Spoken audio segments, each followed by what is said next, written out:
ಪದ್ಧತಿಯನ್ನ ಪಾಲಿಸ್ತಾ ಇದ್ರು. ಅಂದಿನ ರಾಜರಾದ ತಿರುಮಲರಾಯರು ಕಾಲವಾದ ನಂತರ ತುಳುನಾಡಿನ ಜವಾಬ್ದಾರಿಯನ್ನ ಹೊರುವವರು ಯಾರೂ ಇರುವುದಿಲ್ಲ. ಪದ್ಧತಿಯ ಪ್ರಕಾರ ಈ ಜವಾಬ್ದಾರಿ ಮನೆಯ ಮಗಳ ಪಾಲಾಗುತ್ತದೆ. ಅಪಾರವಾದ ಬುದ್ಧಿವಂತಿಕೆ, ರಾಜತಾಂತ್ರಿಕ ನೈಪುಣ್ಯತೆ ಇದ್ದಂತಹ ಚೆನ್ನಭೈರಾದೇವಿ ತುಳುನಾಡಿನ ರಾಣಿಯಾಗ್ತಾರೆ. ಇವರ ಆಳ್ವಿಕೆಯಲ್ಲಿ ತುಳುನಾಡಿನ ಅಭಿವೃದ್ಧಿ ಉನ್ನತದಲ್ಲಿರುತ್ತದೆ. ಸಮುದ್ರದ ಮುಖಾಂತರ ವಿದೇಶಿ ವ್ಯಾಪಾರವನ್ನು ಅಭಿವೃದ್ಧಿಪಡಿಸಿ ಅರಬ್, ಆಫ್ರಿಕಾ, ಪೋರ್ಚುಗಲ್ ಮುಂತಾದ ದೇಶಗಳಿಗೆ ಕಾಳುಮೆಣಸು, ಅಕ್ಕಿ ಹಾಗೂ ಸಾಂಬಾರು ಪದಾರ್ಥಗಳನ್ನು ರಫ್ತು ಮಾಡ್ತಾ ಇರ್ತಾರೆ. ಇದನ್ನು ಕಂಡ ಪೋರ್ಚುಗೀಸರು ಇವರ ಸಾಮ್ರಾಜ್ಯದ ಮೇಲೆ ಹಲವು ಬಾರಿ ದಾಳಿ ಮಾಡುವ ಪ್ರಯತ್ನ ಮಾಡ್ತಾರೆ. ಹೀಗಿರುವಾಗ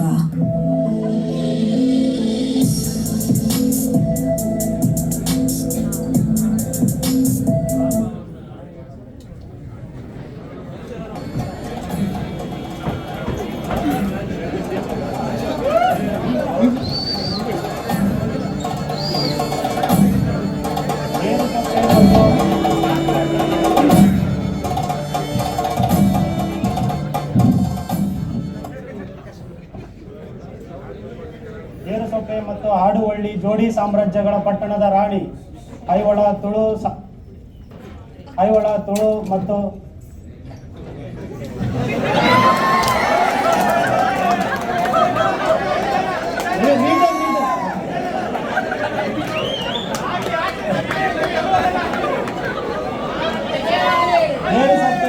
ಆಡುವಳ್ಳಿ ಜೋಡಿ ಸಾಮ್ರಾಜ್ಯಗಳ ಪಟ್ಟಣದ ರಾಣಿ ಐವ ಕೊಂಕಣ ತುಳು ಸಾಮ್ರಾಜ್ಯಗಳ ಒಡತಿ ಚೆನ್ನಭೈರಾದೇವಿ ಅಮ್ಮನವರಿಗೆ ಜಯವಾಗಲಿ, ಜಯವಾಗಲಿ.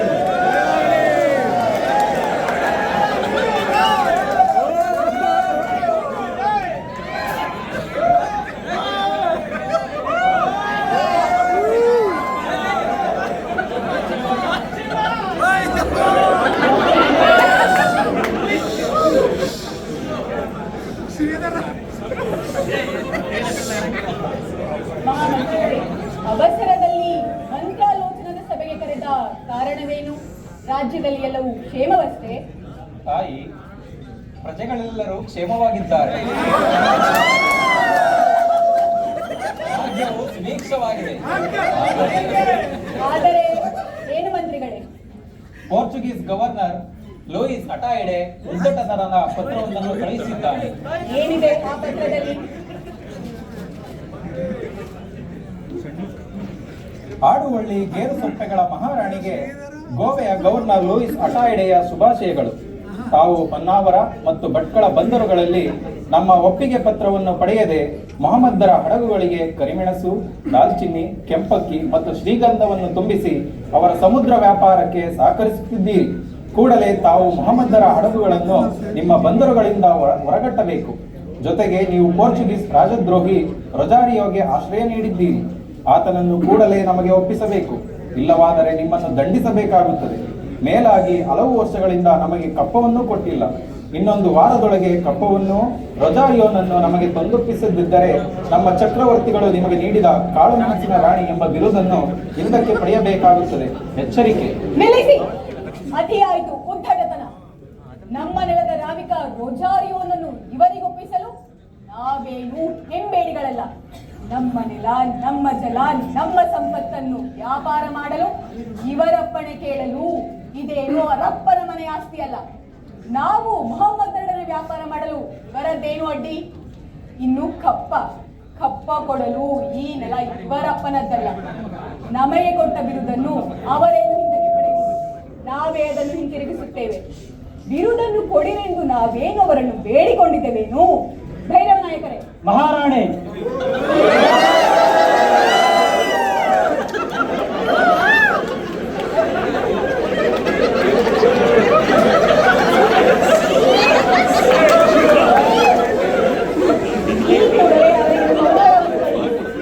ನಾವು ಅವರ ಯಾವುದೇ ಕರಾರುಗಳನ್ನು ಒಪ್ಪುವುದಿಲ್ಲ. ಹಾಗೆ ಹೊಗೆ ಬಡ್ಡಿ ಮತ್ತು ಇತರೆ ಬೀಡಿಬಿಟ್ಟ ನಮ್ಮ ಸೈನ್ಯ ಕೂಡಲೇ ಹೊನ್ನಾವರ 12ನೇ ರಕ್ಷಣೆಗೆ ಇನ್ನಷ್ಟು ಯೋಧರನ್ನು ನೇಮಿಸಿ ಹೊನ್ನಾವರದಲ್ಲಿರುವ ನಮ್ಮ ನಾವಿಕ ಪಡೆಯ ಸರದಾರ ರೊಜಾರಿಯೋನನ್ನು ಕೂಡಲೇ ಕಾನೂರಿಗೆ ಕಳುಹಿಸುವ ವ್ಯವಸ್ಥೆ ಮಾಡಿ. ಹೊನ್ನಾವರದ ಕೋಟೆಯನ್ನು ಇನ್ನಷ್ಟು ಸುಭದ್ರವಾಗಿ ಮಾಡಿ. ಅಪ್ಪಣೆ ಮಹಾರಾಣಿ. ನಮ್ಮ ಬಳಿ 300 ಮಂದಿ ಶಸ್ತ್ರಾಸ್ತ್ರ ಕಾವಲು ಪಡೆಯ ಯೋಧರಿದ್ದಾರೆ. ಅಗತ್ಯವಿದ್ದರೆ ಬಿಜಾಪುರ ಸೇನೆ ಬಳಿ ಹೆಚ್ಚು ನೆರವು ಕೇಳುತ್ತೇನೆ. ಹಾಗೆಯೇ ಮಾಡಿ. ಕಾಳು ಮೆಣಸಿನ ವಾಸನೆಗೆ ಭಾರತಕ್ಕೆ ಬಂದ ಪೋರ್ಚುಗೀಸರಿಗೆ ಸಮರಾಂಗಣದಲ್ಲಿ ನೆತ್ತರಿನ ವಾಸನೆಯನ್ನು ಪರಿಚಯಿಸುವ ಕಾಲ ಸನ್ನಿಹಿತವಾಗಿದೆ. ತಾಯಿ, ಅವರು ಪತ್ರದಲ್ಲಿ 1 ವಾರದ ಗಡಿವನ್ನು ನೀಡಿದ್ದಾರೆ. ಆದರೆ ನಮಗೆ ಬಂದ ಗುಪ್ತಚರ ಮಾಹಿತಿ ಪ್ರಕಾರ ಹೊನ್ನಾವರದ ಮೇಲೆ ದಾಳಿ ಮಾಡಲು ಅವರ ನಾವಿಕ ಸೈನ್ಯ 12 ದಿನಗಳಲ್ಲಿ ಗೋವೆಯಿಂದ ಹೊರಡಲು ಸಿದ್ಧವಾಗಿ ನಿಂತಿದೆ. ಅದು ಅವರ ಯುದ್ಧ ತಂತ್ರ.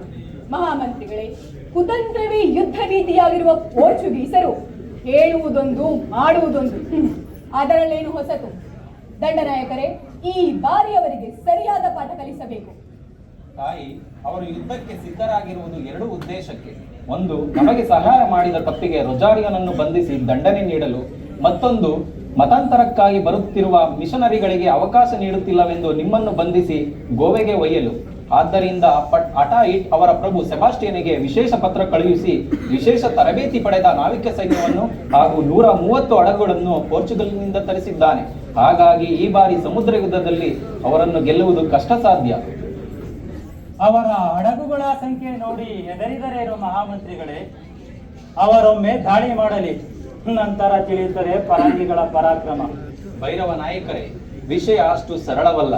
ಮೊಸಳೆಯನ್ನು ಯಾವತ್ತೂ ನೀರಿನಲ್ಲಿ ಸೋಲಿಸುವುದು ಕಷ್ಟ. ಅದೇ ಮೊಸಳೆಯನ್ನು ನೀರಿನಿಂದ ಹೊರಗೆಳೆದು ಸದೆಬಡಿಯಬೇಕು. ಅರ್ಥವಾಯಿತು ಮಂತ್ರಿಗಳೇ. ಈ ಬಾರಿ ನಮ್ಮ ಯುದ್ಧ ತಂತ್ರ ಬದಲಾಗಬೇಕು. ಮೊಸಳೆಯನ್ನು ನೀರಿನಿಂದ ಹೊರಗೆಳೆದು ಸೋಲಿಸಬೇಕು. ಕ್ಷಾತ್ರ ಧರ್ಮದ ಪರಾಕ್ರಮವನ್ನು ಇಡೀ ನಭೋಮಂಡಲಕ್ಕೆ ಪರಿಚಯಿಸುವ ಗಳಿಗೆ ಕೂಡಿ ಬಂದಿದೆ. ಇದು ಯುದ್ಧವಲ್ಲ, ನಾಡ ದೇವತೆಯ ಆರಾಧನೆ. ನಡೆಯಿರಿ, ನಮ್ಮ ಜೊತೆ ತಾಯಿ ದುರ್ಗಾ ಪರಮೇಶ್ವರಿ ಇದ್ದಾಳೆ. ಜಯ ನಮ್ಮದೇ. ಮಹಾರಾಣಿಗೆ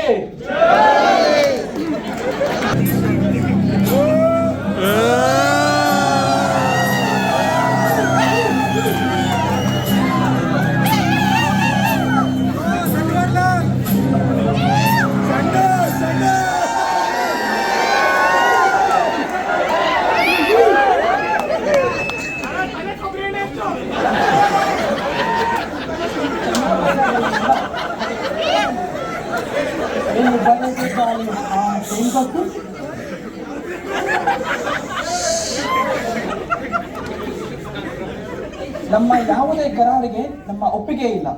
ಮೊಹಮ್ಮದರೊಡನೆ ವ್ಯಾಪಾರ ಮಾಡಲು ನಿಮ್ಮ ಅಪ್ಪಣೆ ಬೇಕಿಲ್ಲ. ನಮ್ಮ ಪ್ರಜೆಯಾದ ರೋಜಾರಿಯವರನ್ನು ನಿಮಗೆ ಒಪ್ಪಿಸುವುದಿಲ್ಲ. ಇನ್ನು ನೀವು ಕೊಟ್ಟ ಬಿರುದು ಕೊಡಿರೆಂದು ನಾವೇನು ನಿಮ್ಮ ಬಳಿ ಕೇಳಿರಲಿಲ್ಲ. ಇದೋ ಹಿಂತಿರುಗಿಸುತ್ತಿದ್ದೇನೆ ನಿಮ್ಮ ಬಿರುದಿನ ಪತ್ರವನ್ನು.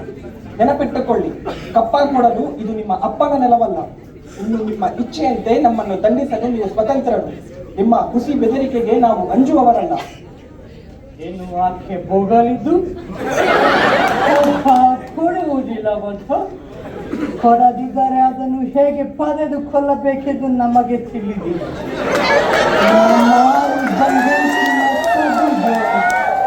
ಕಪವೇರು ತನ್ನ ಪ್ರಾಣವನ್ನೇ ಕೊಡಬೇಕಾದ ಪರಿಸ್ಥಿತಿಯನ್ನು ತಂದುಕೊಂಡಿದ್ದಾರೆ.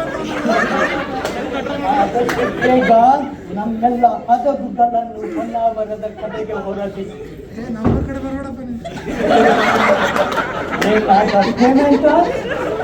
ನಿನ್ನೆಲ್ಲ ಬಿಡುದು ಸಿಂಹಾಸನ ಸಾಮ್ರಾಜ್ಯ ಈ ಮಣ್ಣು ಕಾಲಾಗಿ ನಿನ್ನ ಈ ಪ್ರೀತಿಯ ನಗರ ನಮ್ಮ ಕೈವಶವಾಗುವುದನ್ನು ನೋಡುವಂತೆ ಸಾಮ್ರಾಜ್ಯಕ್ಕಾಗಿ ಭಿಕ್ಷೆ ಬೇಡುವ ಕರಿಮೆಣಸಿನ ರಾಣಿ. ಮಹಾರಾಣಿ, ಇಂದು ಬೆಳಿಗ್ಗೆ ಪರಂಗಿ ನಾವೆಗಳು 1 ದೀಪವನ್ನು ಬಿಡುತ್ತಿವೆ. ಒಟ್ಟು 130 ನಾವೆಗಳು ಹಾಗೂ 2500 ಶಸ್ತ್ರಸಜ್ಜಿತ ಯೋಧರಿದ್ದಾರೆ. ಅರ್ಧದಷ್ಟು ಯೋಧರು ಕುದುರೆಗಳ ಮೇಲೆ ಬರುತ್ತಿದ್ದಾರೆ. ಈ ಬಾರಿ ಅವರು ಜಲಯುದ್ಧದ ಜೊತೆಗೆ ಭೂಯುದ್ಧಕ್ಕೂ ಸಿದ್ಧರಾಗಿ ಬರುತ್ತಿದ್ದಾರೆ. ಮಹಾರಾಣಿ, ನಿಮ್ಮ ಅಪ್ಪಣೆಯಂತೆ ಈಗಾಗಲೇ ಕಾರವಾರ, ಆವಸ್ತಿ, ಅಂಕೋಲದ ಕೊತ್ವಾಲರಿಗೆ ಸೇತುವೆ ಬೀಳಿಸಲು ಸೂಚನೆ ರವಾನಿಸಲಾಗಿದೆ. ಈಗಿನ್ನು ಕಾರ್ತಿಕ ಮಾಸ, ಎಲ್ಲಾ ನದಿಗಳು ಉಕ್ಕಿ ಹರಿಯುತ್ತಿವೆ. ಸೇತುವೆ ತುಂಡಾಗಿರುವುದರಿಂದ ಆ ಪರಂಗಿಗಳು ನದಿಯನ್ನು ದಾಟುವುದು ಅಷ್ಟು ಸುಲಭವಲ್ಲ. ಅವರು ಒಬ್ಬೊಬ್ಬರಾಗಿಯೇ ತೆಪ್ಪಗಳಿಂದ ನದಿಯನ್ನು ದಾಟಿದರೆ ನಮ್ಮ ಸೈನಿಕರು ಅವರನ್ನು ಬಂಧಿಸುತ್ತಾರೆ. ಒಳ್ಳೆಯದು. ಭೈರವ ನಾಯಕರೇ, ನೀವು ಈ ಕೂಡಲೇ ಹೊನ್ನಾವರವನ್ನು ತೆರವುಗೊಳಿಸಿ ಬಾಗಿಲುಗಳನ್ನು ಒಳಗಿನಿಂದ ಭದ್ರಪಡಿಸಿ ಹಗ್ಗದ ಮೂಲಕ ಹೊರಬನ್ನಿ. ಹೊರಗೆ ನಿಮ್ಮ ಶಸ್ತ್ರಸಜ್ಜಿತ ಸೇನೆಯಿಂದ ಪರಂಗಿಗಳು ಹೊರಬರದಂತೆ ಆದಷ್ಟು ತಡೆಯಿರಿ. ಅವರ ಫಿರಂಗಿಗಳಿಗೆ ನಮ್ಮವರೂ ಸಿಲುಕದಂತೆ ಎಚ್ಚರ ವಹಿಸಿ. 4-5 ದಿನ ಪ್ರಯತ್ನಿಸಿದ ನಂತರ ಅವರು ಮೇಲೆ ಬಂದವರ ಮೇಲೆ ಹೋರಾಡುತ್ತಾ ಪಲಾಯನ ಮಾಡಿಬಿಡಿ. ರಾಣಿ, ನಾವು ಶತ್ರುಗಳಿಗೆ ಬೆನ್ನು ತೋರಿಸಿ ಪಲಾಯನ ಮಾಡುವುದೇ? ನಾಯಕರೇ, ಸೈನಿಕರಿಗೆ ಹೇಳಿ ಇದು ಯುದ್ಧ ತಂತ್ರ. ಮುಳ್ಳನ್ನು ಮುಳ್ಳಿನಿಂದಲೇ ತೆಗೆಯಬೇಕು, ಕುತಂತ್ರವನ್ನು ತಂತ್ರಗಾರಿಕೆಯಿಂದಲೇ ಮಣಿಸಬೇಕು. ನಮ್ಮ ನೆರವಿಗೆ ಬರುತ್ತಿರುವ ಬಿಜಾಪುರದ ಸೇನೆ ಹಾಗೂ ಕೇರಳದ ಚಾಮೋರಿಗರ ನಾವೇ ಹೊನ್ನಾವರವನ್ನು ತಲುಪಲು ಇನ್ನಷ್ಟು ಸಮಯ ಬೇಕಾಗಬಹುದು. ಅಲ್ಲಿಯವರೆಗೆ ಈ ಪರಂಗಿಗಳನ್ನು ನಾವು ಹೇಗಾದರೂ ತಡೆಯಬೇಕು. ಈ ಬಾರಿ ಅಠಾಯಣೆಯ ಅಠೋಟಾಪವನ್ನು ಪರೀಕ್ಷಿಸಲೆಂದೇ ಈ ಯುದ್ಧ ತಂತ್ರದ ಹಾದಿ ಹಿಡಿದಿರುವುದು. ಅವನೊಬ್ಬ ಪರಾಕ್ರಮಿಯಂತೆ ಹಾಗೂ ರಣಕೋವಿಗನಂತೆ ಈ ಮಣ್ಣಿನ ಹೆಣ್ಣು ಮಗಳನ್ನು ಹೇಗೆ ಸೋಲಿಸುವನೆಂದು ನಾನು ನೋಡುತ್ತೇನೆ. ಅರ್ಥವಾಯಿತು ಮಹಾರಾಣಿ. ಆ ಪರಂಗಿಗಳು ಹೊನ್ನಾವರ ಕೋಟೆಯನ್ನು ಕಬಳಿಸಿದರು. ಅಲ್ಲಿ ಏನೂ ಇಲ್ಲವೆಂದು ತಿಳಿದು ಮೂರ್ಖರಾಗುತ್ತಾರೆ.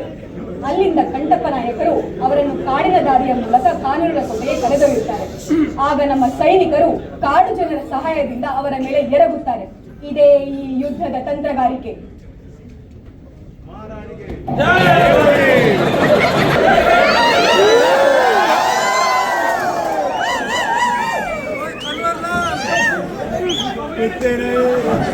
ಕ್ಯಾಪ್ಟನ್, ಅವರು ನಮ್ಮ ಸೈನ್ಯವನ್ನು ಬಂಧಿಸಿದರು, ನಮ್ಮ ಮೇಲೆ ಮರಗಳನ್ನು ಬೀಳಿಸಿದರು.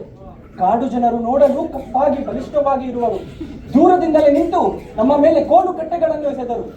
ಮೈ ತುರಿಸುವ ಗಿಡಗಳನ್ನು ನಮ್ಮ ಮೇಲೆ ಎಸೆದರು. ಹೊಪ್ಪೆ ಬರೆಸುವ ರಸವನ್ನು ನಮ್ಮ ಮೇಲೆ ಚೆಲ್ಲಿದರು.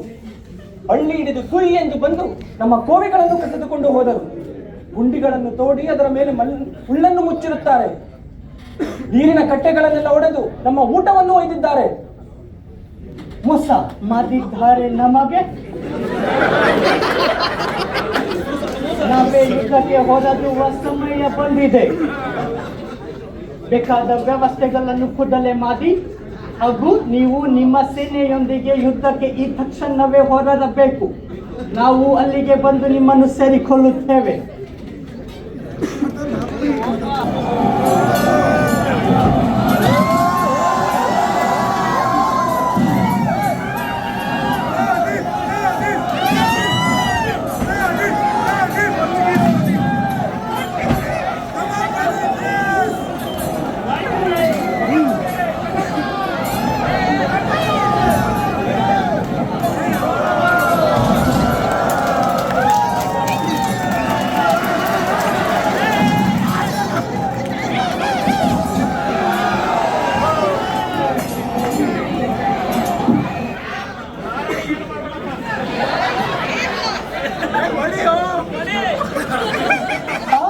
ವಂಚನೆ ಮಾಡಿದ್ದಾರೆ ನಮಗೆ. ಅವಳು ಮಾಟಗಾತಿ.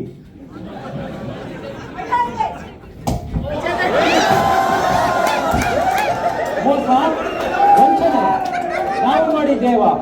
ಇದು ನಮ್ಮ ಕಾಡು, ನಮ್ಮ ನೆಲ, ನಮ್ಮ ಮಣ್ಣು. ಹೊಂಚು ಹಾಕಿ ಬಂದ ವಂಚಕರು ನೀವು.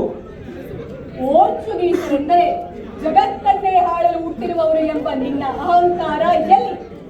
ಕಡಲು ನಿನಗೆ ಆಟದ ಮೈದಾನವಾದರೆ ಕಾಡು ನಮಗೆ ಆಡುಂಬುಲ. ಅಠಾಯಣೆ, ನಾವು ನಿಮ್ಮಂತೆ ಕೊಲೆಗಟ್ಟು ಬರಲ್ಲ. ಶಾಂತಿ ಪ್ರಿಯರು, ಅಹಿಂಸೆ ನಮ್ಮ ಧರ್ಮ. ಈಗಲೂ ನೀನು ಶರಣಾಗುವನೆಂದು ಒಪ್ಪಿಕೊಂಡರೆ ನಿನಗೆ ಅನ್ನ ನೀರು ಕೊಟ್ಟು ಗೌರವದಿಂದ ಕಳುಹಿಸುತ್ತೇವೆ. ಆದರೆ ಒಂದು ಷರತ್ತು, ನೀನು ಇನ್ನು ಮುಂದೆ ಹೊನ್ನಾವರದ ಕಡೆ ತಲೆ ಹಾಕಿ ಸಹ ಮಲಗಬಾರದು. ಇಲ್ಲವಾದರೆ ನಿನ್ನನ್ನು ಕಾನೂನಿನ ಸೆರೆಮನೆಗೆ ದೂಡಬೇಕಾಗುತ್ತದೆ. I surrender my sir.